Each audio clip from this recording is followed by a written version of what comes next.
Good morning. చేపల ఆరోగ్య యాజమాన్యం. ఓకే, సో చేపలని ఏ విధంగా ఆరోగ్యంగా మనం ఉంచుకోవాలి, ఆ, దానికి వాటి ఆరోగ్యం కోసం, చేపల యొక్క ఆరోగ్యం కోసం ఈ యొక్క ఆక్వాకల్చర్లో ఎటువంటి పద్ధతులను అవలంబిస్తారు. సో చేపలు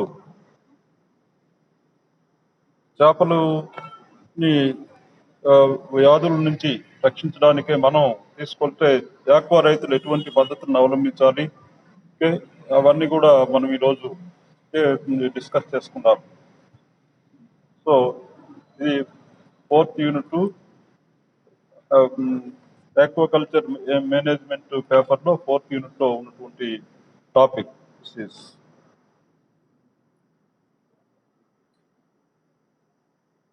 సో మీకు ఒక స్క్రీన్ పెద్దగా కనిపించాలంటే జూమ్ చేసుకోండి, స్పేస్ ఎక్కువ జూమ్ చేసుకుంటే మీకు మ్యాటర్ బాగా బ్యాక్ కెమెరా నేను ఓపెన్ చేసేటప్పుడు మీరు స్క్రీన్ను కొద్దిగా జూమ్ అయితే పెద్దగా మ్యాక్సిమైజ్ చేసుకోండి, అన్నీ కనిపిస్తాయి. Okay, so I will show you the on the back screen, back camera on.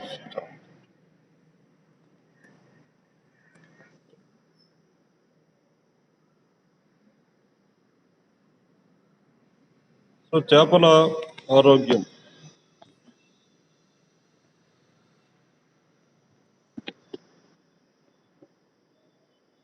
చేపల ఆరోగ్య యాజమాన్యం. ఓకే, సో ఈ విధంగా మనం చేపల ఆరోగ్య ఈ యొక్క హెల్త్ మేనేజ్మెంట్లో చేపల ఆరోగ్య యాజమాన్యంలో ముఖ్యమైనటువంటి అంశాలు ఏంటేంటి అనేది మొదట అంశంగా చేపలపై ఒత్తిడిని తగ్గించడం. సో చేపలపైన ఎక్కువగా ఒత్తిడి, stress, we should reduce the stress on fishes. Okay, so ఒత్తిడిని తగ్గించడం అనేది మొదటిది మనం చేయవలసినటువంటి పని ఆక్వా రైతులు. నెక్స్ట్ రెండవది ఏంటంటే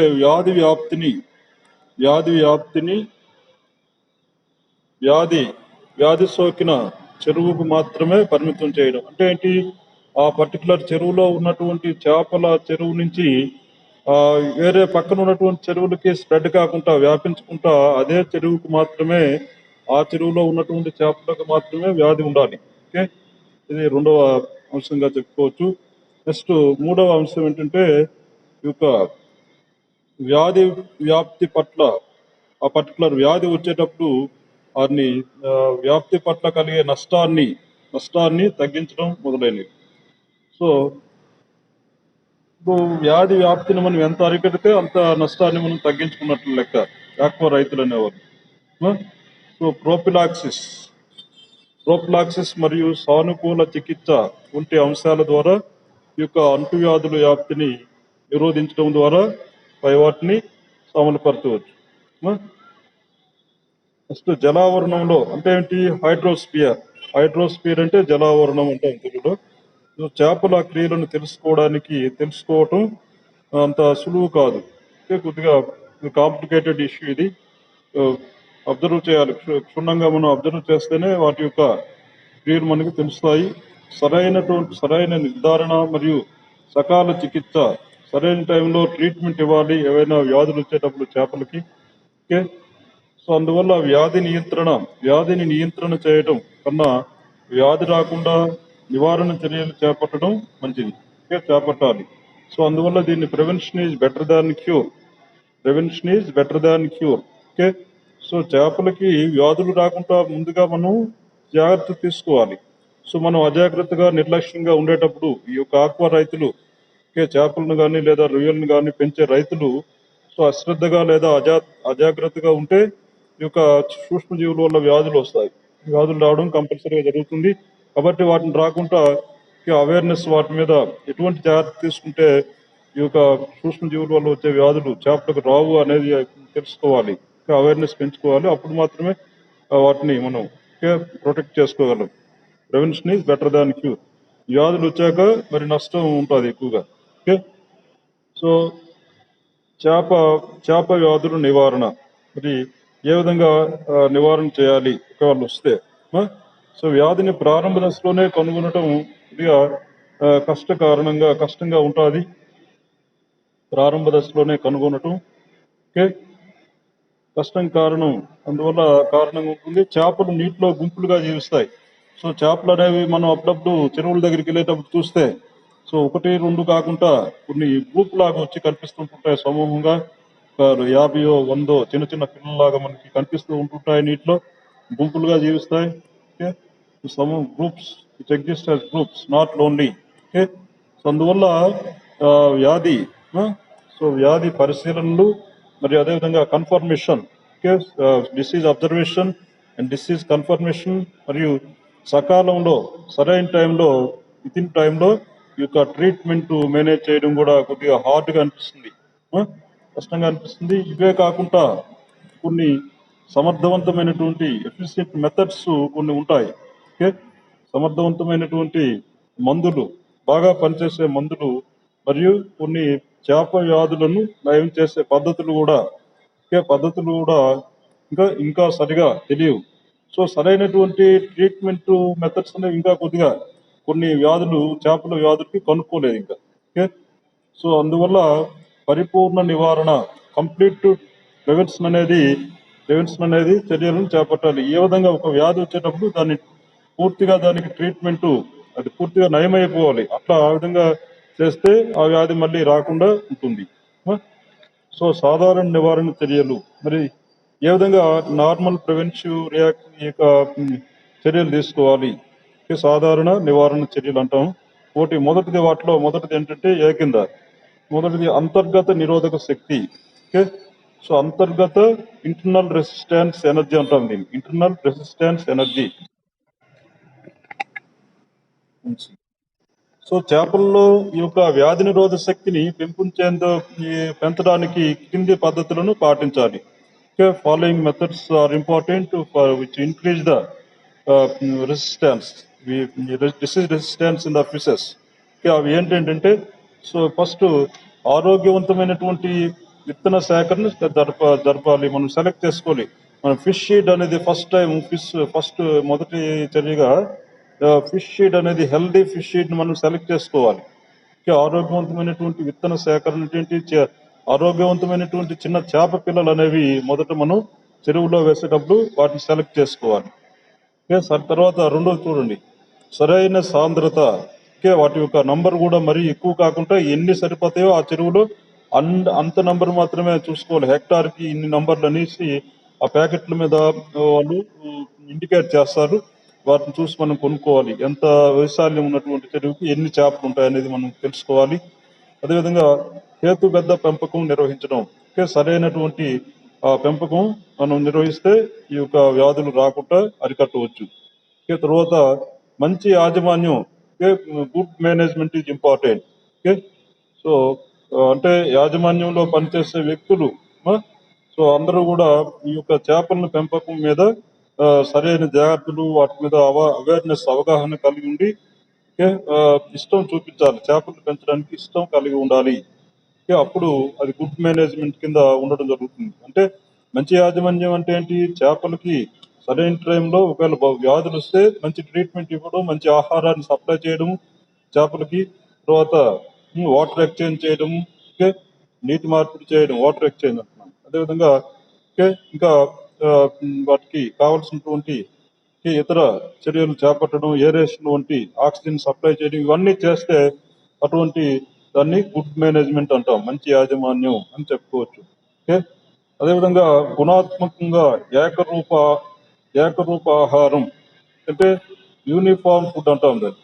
ఓకే, మరియు తాజా ఫ్రెష్ ఫుడ్ ఇవ్వాలి. సో ఏదో స్టాక్ ఎక్కువ రోజులు పొల్యూటెడ్ ఫుడ్ కానీ, కలుషితమైన ఆహారం కానీ, లేదా ఎక్కువ రోజు నిల్వ ఆహారం కానీ వాటికి పెట్టకుండా ఫ్రెష్గా తయారు చేసినటువంటి ఆహారాన్ని అందిస్తే అవి బాగా పెరుగుతాయి, హెల్దీగా ఉంటాయి. ఓకే, అదేవిధంగా ఇంకొకటి చూడండి, మంచినీటి నాణ్యత నిర్వహణ. ఓకే, ఆ విధంగా నీటి నాణ్యత, మంచి ప్యూర్ వాటర్ అనేది వాటికి మనం సప్లై చేయాలి. కలుషితమైనటువంటి నీటిని చెరువుల్లోకి మళ్ళీ మనం రిలీజ్ చేయకూడదు. సో విధంగా వాటర్ క్వాలిటీ మేనేజ్ చేయాలి, మంచి గుడ్ వాటర్ క్వాలిటీ. అదేవిధంగా నెక్స్ట్ చేప దేహంపై గాయాలు కలగకుండా చూడాలి. Okay, should prevent the formation of wounds on the body of the fishes. Okay, ఎక్కడ గాయాలు లేకుండా చూసుకోవాలి. సో ఈ విధంగా ఇవన్నీ కూడా ఈ 5 చర్యలు వీటి కింద చెప్పుకోవచ్చు. అంతర్గత నిరోధక శక్తి కింద ఈ యొక్క 5 చర్యలు 6 చెప్పడం జరిగింది.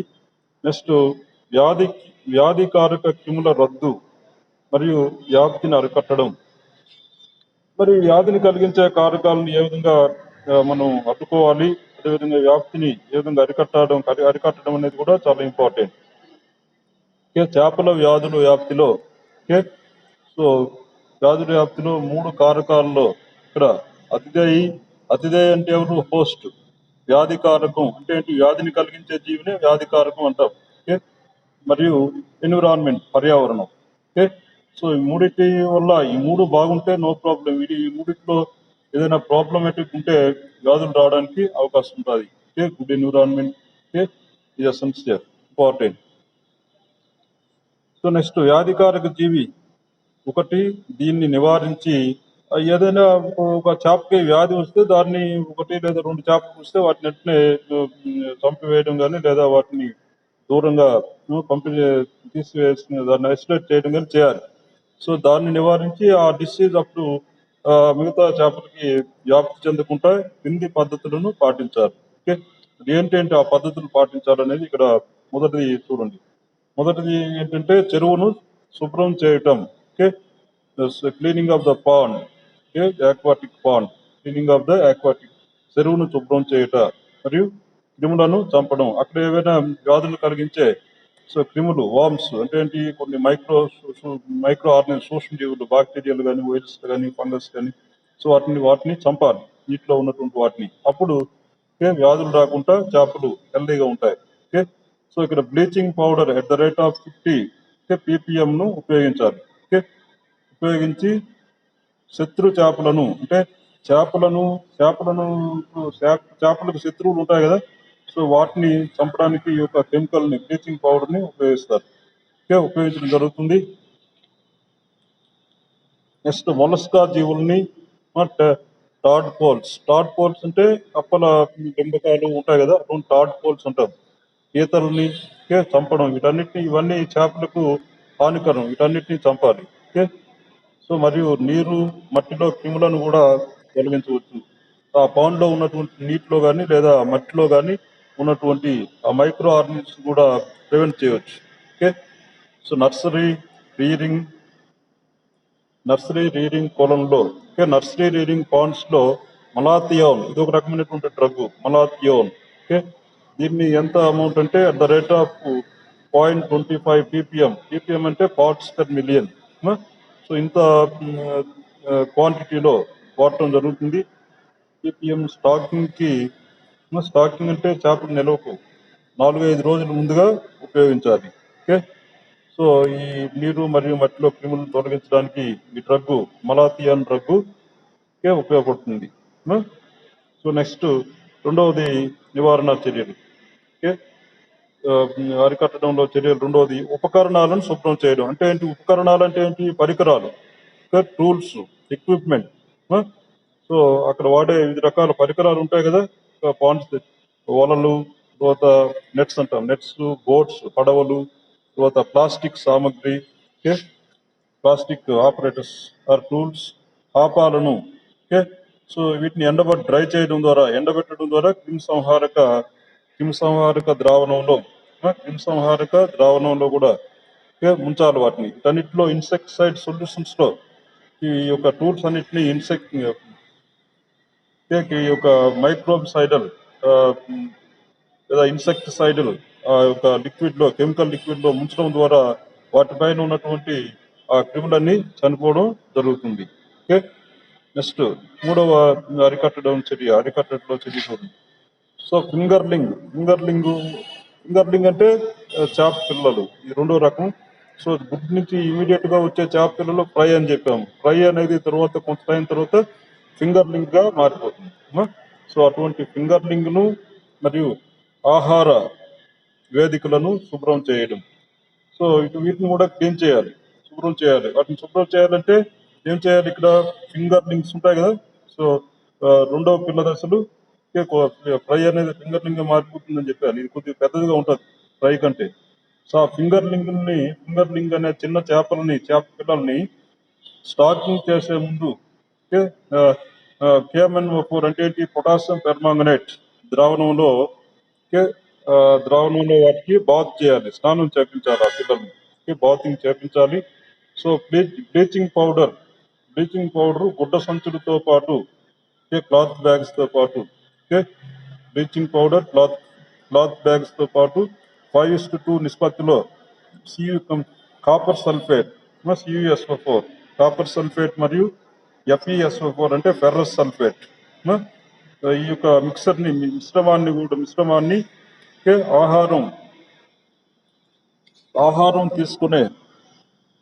ఆహారం తీసుకునే స్థలాల్లో వేలాడదీయాలి, అక్కడ హ్యాంగ్ చేయాలి వాటిని.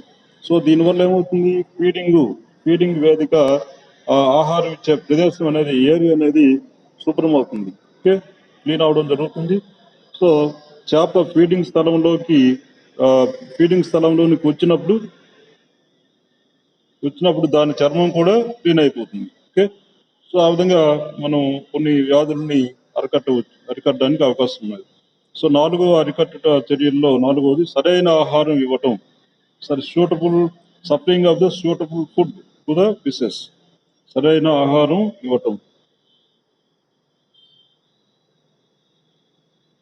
స్థిరమైన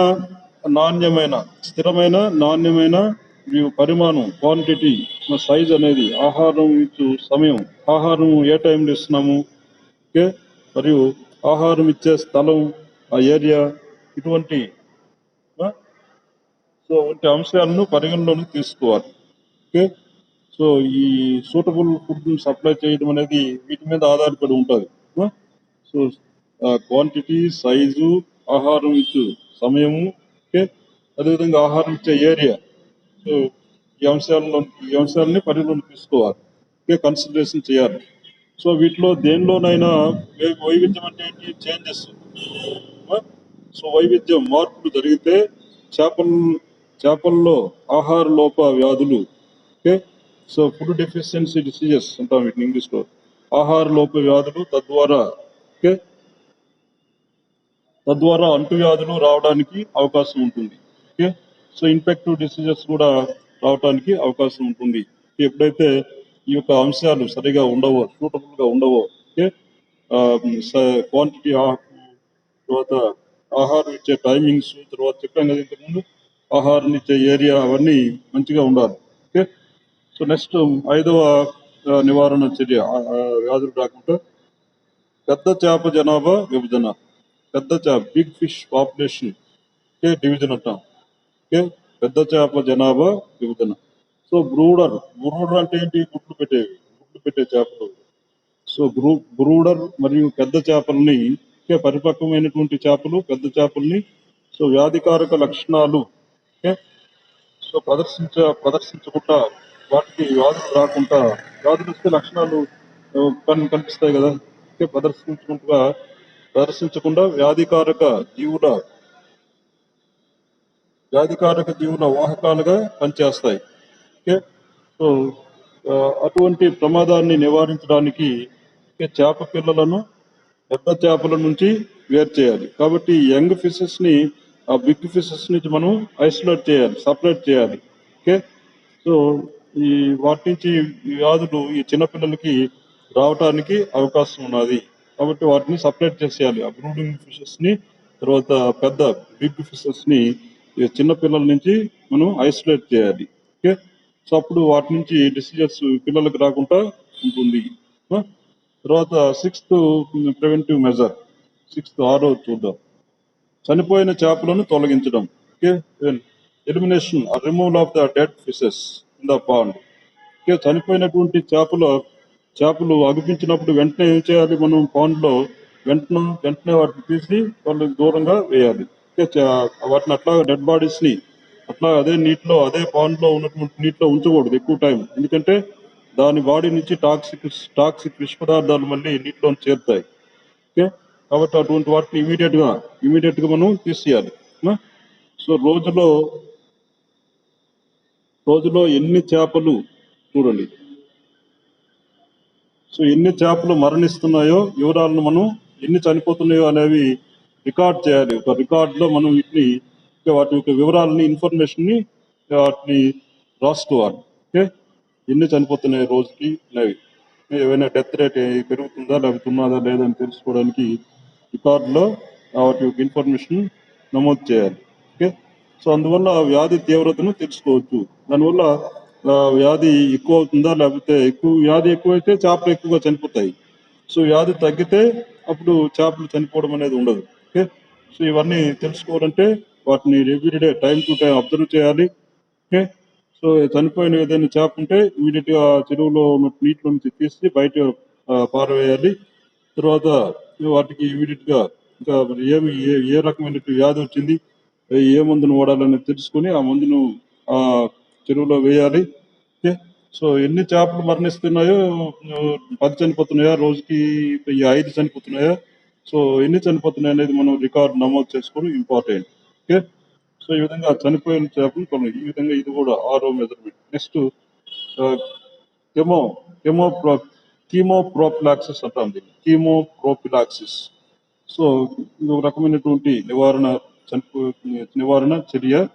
ఓకే, విస్తృత శ్రేణి పరాన్న జీవులు, పారాసైట్స్, సో మరియు సూక్ష్మజీవుల వ్యాధులకు వ్యతిరేకంగా ఉపయోగించే సమర్థవంతమైనటువంటి చవకైన నివారణ చర్యలను, అటువంటి చర్యలు ఏమంటాము, కీమోప్రోఫిలాక్సిస్ అంటాము. ఓకే, సో ఈ పరాన్నజీవులకి, తర్వాత మరియు parasites and microorganisms diseases కి వ్యతిరేకంగా ఇవి పనిచేస్తాయి ఈ యొక్క కీమోప్రోఫిలాక్సిస్ డ్రగ్స్ అనేవి. ఓకే, సో ఎఫిషియెంట్ మరియు ఈజీ మెథడ్స్ చెప్పుకోవచ్చు. సో అప్పుడప్పుడు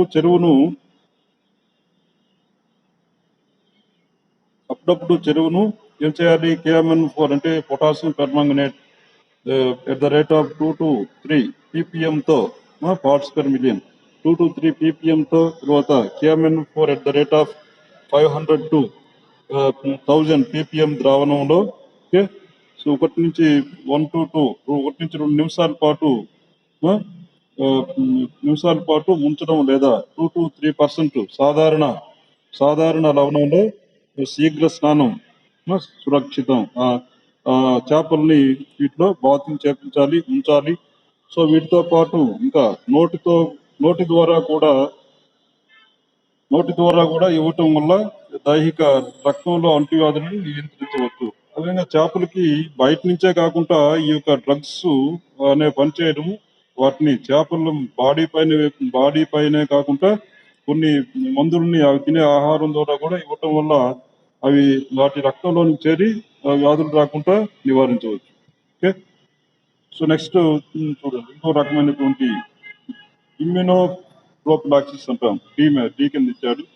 ఇప్పుడు ఏబిసి అనే వైపుని డి మెథడ్ ఇది, ఇమ్యూనోప్రోఫిలాక్సిస్. సో ఇమ్యూనో అంటే ఏంటి, రిలేటెడ్ టు రెసిస్టెన్స్ అయిన డిసీజ్. ఇమ్యూనాలజీ గురించి మీరు 5th సెమిస్టర్లో దాంట్లో చదువుతున్నారు. So immunology, so antigens, antibodies, అటువంటి వాటి గురించి. ఇమ్యూనోప్రోఫిలాక్సిస్ అంటువ్యాధుల నివారణలో ఉపయోగపడే ముఖ్యమైన చర్య, అభివృద్ధి చెందిన ఇది ఒక రకమైనటువంటి ముఖ్యమైనటువంటి చర్య ఇమ్యూనోప్రోఫిలాక్సిస్ అనేది. ఓకే, అండ్ ఈ ఇన్ఫెక్టివ్ డిసీజెస్ ని ప్రివెంట్ చేయడంలో ఉపయోగపడుతుంది ఈ యొక్క ఇమ్యూనోప్రోఫిలాక్సిస్. ఓకే, సో అభివృద్ధి చెందినటువంటి డెవలప్డ్ కంట్రీస్ లో, అభివృద్ధి చెందిన దేశాల్లో కార్ప్ చేపలు అంటే మేజర్ కార్ప్ చెప్పాం కదా ఇంతకుముందు ప్రీవియస్ క్లాస్ లో. సో కార్ప్ చేపలకు బాక్టీరియాతో పాటు పోరాడే వ్యాక్సిన్లు, ఓకే, సో వ్యాక్సిన్లు లభ్యమవుతున్నాయి. సో వ్యాక్సిన్స్ కూడా వేస్తున్నారు వాటికి వ్యాధులు రాకుండా.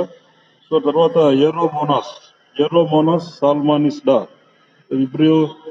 విబ్రియో అంగులేరం, హెచ్ఎన్వి, సిసిబిబి, తర్వాత విహెచ్ఎస్, సో మొదలైన వాటిని ఇటువంటి వ్యాక్సిన్లను ఈ చేపలకు వ్యాధులు రాకుండా ఇవ్వటం జరుగుతుంది ఈ డెవలప్డ్ కంట్రీస్ లో, అభివృద్ధి చెందినటువంటి దేశాల్లో. సో చేప పరిమాణం, fish size, next water temperature, vaccination. So ఇచ్చే పద్ధతి సో ఇచ్చే పద్ధతి ఆధారంగా చేపల్లో ఇమ్యూనిటీ సామర్థ్యం అనేది ఓకే సో ఆధారపడుతుంది. సో చేపల్లో వ్యాక్సిన్లు 3 పద్ధతుల్లో ఇస్తారు. సో అవి ద్రవంలో ఆ, ద్రవంలో ముంచడం ఒకటి, తర్వాత రెండోది ఆహారం ద్వారా ఓకే ఇవ్వటం వ్యాక్సిన్లు, తర్వాత ఇంజెక్షన్ ద్వారా ఇస్తారు. ఈ విధంగా 3 పద్ధతుల్లో ఆ, చేపల్లో వ్యాక్సిన్లు ఈ 3 పద్ధతుల్లో ఇస్తారు. ఓకే సో ఒకటోది ఏంటి, ద్రవంలో ముంచడం. ఓకే ఆ మొత్తం చేపని లిక్విడ్ లో ఆ కెమికల్ లో ముంచడం ఒకటి, తర్వాత ఆహారం ద్వారా ఇవ్వటం కానీ ఓకే డ్రగ్ ని లేదా ఇంజెక్షన్ ద్వారా ఇవ్వడం, ఆ డ్రగ్ ని ఇంజెక్షన్ ద్వారా ఇవ్వడం చేస్తారు. సో ఆహారం ద్వారా బాక్టీరియల్ బయోఫిల్ వ్యాక్సిన్లు ఇవ్వడం మంచిది. ఓకే సో ఈ బాక్టీరియల్ బయోఫిల్ వ్యాక్సిన్లు అనేవి ఆహారం ద్వారా చేపలకు ఇస్తారు. ఓకే అదేవిధంగా మోనోక్లోనల్ ప్రతిదేహాల ద్వారా, మోనోక్లోనల్ యాంటీబాడీస్ మీరు 5th సెమిస్టర్ లో చదువుకున్నారు. ఓకే వాటిని ఒకసారి గుర్తు తెచ్చుకోండి. సో మోనోక్లోనల్ ప్రతిదేహాల ద్వారా కూడా ఇమ్యూనిటీ పెంపొందిస్తారు. సో ఆల్రెడీ ఆ మోనోక్లోనల్ యాంటీబాడీస్ ఉపయోగాల గురించి చెప్పేటప్పుడు మీకు చెప్పాను. ఇవి are important for resistance, disease resistance, immunity పెంపొందిస్తారు. డిఎన్ఏ వ్యాక్సిన్లు అనేవి విబ్రియోసిస్, తర్వాత ఎంటెరిక్ రెడ్ మౌత్ మరియు పరంకులోసిస్ వ్యాధులకు లభ్యమవుతున్నాయి. ఈ వ్యాధులు రాకుండా ఈ యొక్క డిఎన్ఏ వ్యాక్సిన్ వేయాలి. ఏ వ్యాధులు రాకుండా విబ్రియోసిస్, ఎంటెరిక్ రెడ్ మౌత్, తర్వాత పరంకులోసిస్ ఓకే ఎటువంటి డిసీజ్ రాకుండా ఆ వ్యాక్సిన్ డిఎన్ఏ వ్యాక్సిన్ ఇవ్వడం జరుగుతుంది. నెక్స్ట్ ఇంకొక రకమైనటువంటి పద్ధతి చూడండి, కీమోథెరపీ. సో ఈ పద్ధతిని చేపల్లో సాధారణ ఆరోగ్య పరిస్థితిని పునరుద్ధరించడానికి ఉపయోగిస్తారు. ఓకే సో ఈ థెరపీని మూడు విధాలుగా ఉపయోగిస్తారు. సో అది ఒకటి బాహ్య చికిత్స, నెక్స్ట్ రెండవది దైహిక చికిత్స. అంటే ఏంటి, బాడీకి ట్రీట్మెంట్ ఇవ్వడాన్ని దైహిక చికిత్స అంటారు. సో నెక్స్ట్ ఆహారం ద్వారా, నెక్స్ట్ ఇంజెక్షన్ ద్వారా చికిత్స ఇవ్వడం జరుగుతుంది. సల్ఫోనమైడ్స్, నైట్రోక్యూరాన్స్, డ్రగ్స్ నేమ్స్ ఇవి టెట్రాసైక్లిన్, ఎరిథ్రోమైసిన్ మొదలైన వాటిని బాక్టీరియా వ్యాధులతో పోరాడటానికి సో చేపల్లో ఉపయోగిస్తారు. ఆ డ్రగ్స్ ని మీరు గుర్తుపెట్టుకోండి. Sulfonamides, nitrofurans, tetracycline, erythromycin. Okay next దిగ్బంధం ఏర్పాటు, ఇది ఒక రకమైనటువంటి పద్ధతి. ఓకే సో ఫింగర్లింగ్ అనే చేపలు ఉన్నాయి కదా, చిన్నవి చేప పిల్లలు, రెండో రకం చేప పిల్లలు. సో వాటి యొక్క రవాణాకు ట్రాన్స్పోర్ట్ ముందుగా ఓకే సో ఈ ఫింగర్లింగ్స్ ని ట్రాన్స్పోర్ట్ చేస్తారు. ఒక పాయింట్ నుంచి అవి హ్యాచరీస్ నుంచి కానీ ఓకే నర్సరీ చెరువుల నుంచి కానీ వేరే చెరువులకి కంపల్సరీగా ట్రాన్స్పోర్ట్ చేయవలసిందే. రవాణా చేసేటప్పుడు రవాణాకు ముందు ఏం చేయాలంటే ముందుగా వ్యాధులు రాకుండా దిగ్బంధంలో ఉంచాలి. ఓకే సో వ్యాధి సోకిన చేపలను రవాణా చేయరాదు. ఏ ఫింగర్లింగ్ చేపలకు కూడా ఒకవేళ ఫింగర్లింగ్ చేపలకు డిసీజ్ ఏమైనా వచ్చిందని తెలిస్తే, సంక్రమణ వ్యాధులు వచ్చాయంటే వాటిని మనం ట్రాన్స్పోర్ట్ చేయకూడదు. ఓకే అవి మన ట్రాన్స్పోర్ట్ అయితే వాటి నుంచి మొత్తం వేరే వాటికి స్ప్రెడ్ అయ్యి వ్యాధి వ్యాపించడానికి అవకాశం ఉంది. ఓకే నెక్స్ట్ ఇంకొక రకమైన పద్ధతి చూడండి, జీ కింద ఔషధ ఆహారం ఇవ్వడం ద్వారా. సో ఇక్కడ food with medicine. Okay supply the food with medicine. ఔషధ ఆహారం ద్వారా ఆహారం ఇవ్వడం ద్వారా. ఓకే సో మరి అంటువ్యాధులు ప్రబలే కాలంలో ఔషధ ఆహారం చాలా ఉపయోగపడుతుంది. ఓకే సో ఆటోమేటిక్గా అవి తినే ఆహారంలో ఈ యొక్క మందులు కలపడం జరుగుతుంది. వాటిని తినేస్తాయి ఆ పిల్లలు చేపలు తినడం జరుగుతుంది. ఇక్కడ 100 కేజీ 100 కేజీల చేప బరువుకు 100 కేజీల చేపల బరువుకు 1 నుంచి 2 కేజీల వెల్లుల్లి తెలుసు కదా, తెల్లుల్లిపాయలు అంటాం, వెల్లుల్లిని సో రోజుకోసారి వరుసగా 6 రోజుల పాటు 6 days ఆహారంతో పాటు ఇవ్వాలి.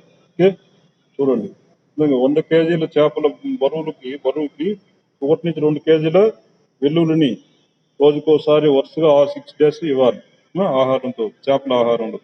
సో దీంతో పాటు సాధారణ లవణాన్ని, కామన్ సాల్ట్ కూడా మనం ఆ, కలిపి ఇవ్వవచ్చు.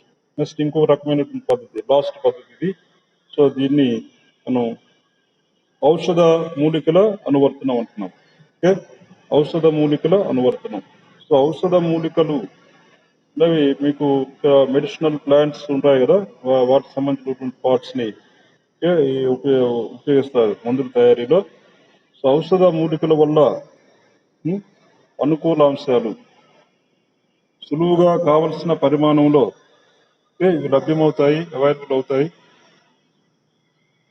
లభ్యమవటం, తర్వాత ప్రభావవంతమైన మరియు ఖర్చు తక్కువ, అదేవిధంగా మరియు చెరువుపై ప్రతికూల పరిస్థితులు ఉండవు. ఓకే, సో మన దేశంలో వేప చెట్లు తెలుసు కదా, వాటి నుంచి ఈ యొక్క నీమ్ ప్లాంట్ నుంచి ఎక్స్ట్రాక్ట్ చేస్తారు ఈ డ్రగ్ ని. సో వేప మూలకం, నీమ్ ఎలిమెంట్ సహాయంతో ఏరోమోనాస్ హైడ్రోఫిల్లా, మిక్సో బాక్టీరియా, ఈకోలి మొదలైన బాక్టీరియాలను ఇవన్నిటిని మనం ప్రివెంట్ చేయవచ్చు, నివారించడం జరుగుతుంది. ఈ వేప నుంచి తీసుకునే మందును మనం నీమ్ నుంచి తయారు చేసే మందును ఉపయోగించడం వల్ల కొన్ని రకాల బాక్టీరియల్ వ్యాధులు చేపలకు రాకుండా ఉంటాయి. ఓకే, సో వెల్లుల్లిలోని ఏ కెమికల్లో ఉండే కెమికల్ ఏమంటామంటే ఎల్లిసిన్. సో ఎల్లిసిన్ అనే రసాయనం ఉంటుంది, అనే పదార్థం సూడోమోనాస్ జాతులను, సూడోమోనాస్ బాక్టీరియా జాతులను, అదేవిధంగా విబ్రియో కలరా, ఈ యొక్క విబ్రియో వల్ల కలరా వ్యాధి వస్తుంది. సో విబ్రియో కలరా వ్యాధి, ఈ కలరా మొదలైన వాటిని సంపూర్ణంగా నివారించవచ్చు. ఈ విధంగా ఈ వెల్లుల్లి నుంచి తయారు చేసే మందును ఉపయోగించడం వల్ల వెల్లుల్లిలో ఉన్నటువంటి వెల్లిసిన్ కెమికల్ రసాయనం అనేది ఇంకా కొన్ని బాక్టీరియాలు అయినటువంటి సూడోమోనాస్ స్పీసీస్ ని, అదేవిధంగా విబ్రియో కలరా స్పీసీస్ బాక్టీరియాలని, వాటి వల్ల కలిగే వ్యాధుల్ని రాకుండా ఉపయోగపడుతుంది, నివారిస్తుంది. సో ఈ విధంగా వీటన్నిటిని మీరు ఎస్ఐ క్వశ్చన్ కి ఇచ్చేటప్పుడు వీటన్నిటిని ఎక్స్ప్లెయిన్ చేయాలి. Okay, so this is the last method. Okay, ఔషధ మూలికల అనువర్తనం.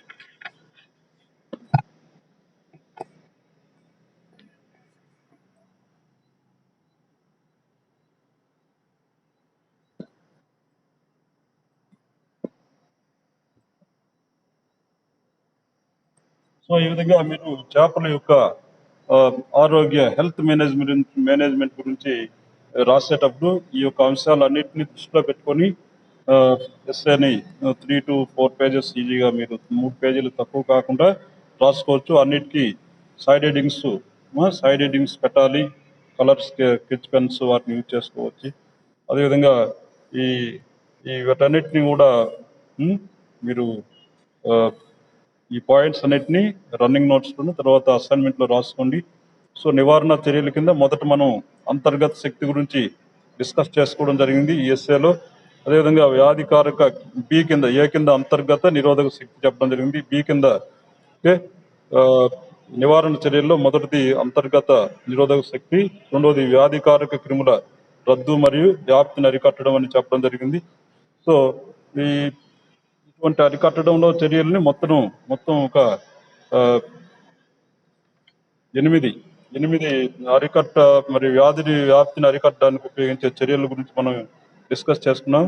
సో వాటన్నిటిని మీరు సైడ్ హెడ్డింగ్స్ పెట్టి ఎక్స్ప్లెయిన్ చేయాలి. మొదటిది మరొకసారి చెరువును శుభ్రం చేయటం మరియు క్రిములను చంపడం మొదటిది.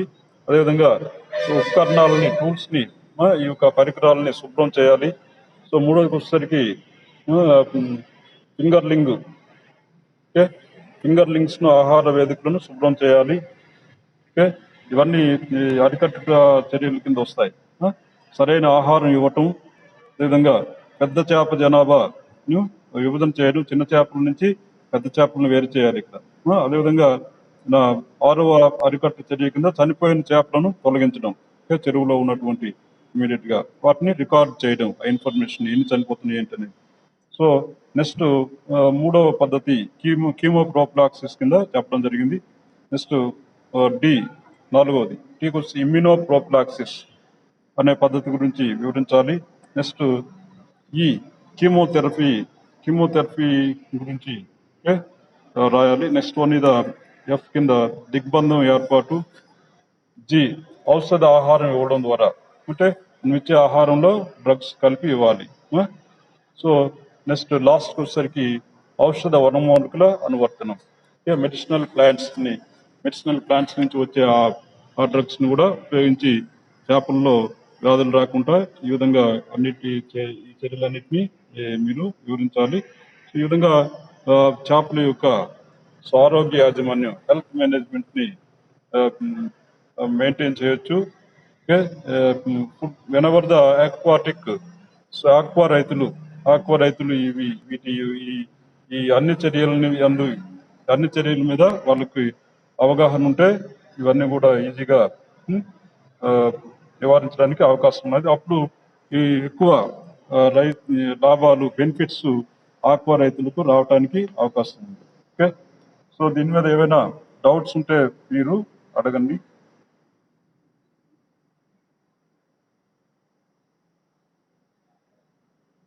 సో రవితేజ, నౌరీన్, సతీష్, వంశీ, పార్టిసిపెంట్స్ అర్థమైందా? Satish unmute your speaker. Raviteja,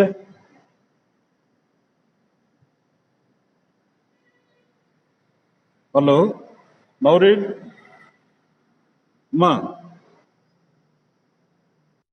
మా చేపల హెల్త్ మేనేజ్మెంట్ అర్థమైందా? Health manage okay. ఏమైనా డౌట్స్ ఉంటే అడుగు దీని మీద. Okay Satish, Raviteja, Satish unmute your speaker. ఏమైనా అర్థమైందా టాపిక్? ఫిషెస్ హెల్త్ మేనేజ్మెంట్, ఆరోగ్య యాజమాన్యం, చేపల్లో ఆరోగ్య యాజమాన్యం. ఓకే ఇది ఇంపార్టెంట్, ఎగ్జామ్కి చదువుకోవాలి. సో 4th యూనిట్ ఆక్వాకల్చర్ మేనేజ్మెంట్లో 4th యూనిట్లో ఇంపార్టెంట్ టాపిక్ ఎస్ఐ కింద మీరు చదువుకోవాలి దీన్ని. So I will upload the matter of this one okay through WhatsApp ద్వారా మీకు ఈ 3 పేజీల మ్యాటర్ని 2.5 కూడా లేదు, 2 పేజీల పైన ఉన్నది. మీరు ఎలాబరేట్ చేసుకుని రాసుకోవచ్చు. నెక్స్ట్ ఏమైనా డౌట్ ఉంటే అడగండి. Raviteja unmute your speaker. Vamshi అర్థమైందిరా? Okay very good. ఏం డౌట్ లేవా? ఏమీ లేవా? ఆ?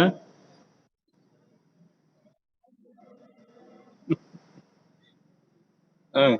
అడుగురా. అవుతా. రవితేజ ఏం వింటున్నాడా? వాడు ఏం వింటున్నాడా లేదో అర్థం కావడం లేదు. వాడు మ్యూట్ లోనే ఉంటున్నాడు. అన్మ్యూట్ చేయటం లేదు. ఉదయ్ కుమార్, ఉదయ్ ఉదయ్ కుమార్ ఉదయ్ కుమార్ అవునా? ధరణి ధరణి ధరణి ధరణి ఉందా ఇప్పుడు? ధరణి కనిపిస్తున్నది ఇప్పుడు. అవునా? వచ్చి వెళ్ళిపోయారు అనమాట. ఏ సిగ్నల్ ప్రాబ్లం ఏంట?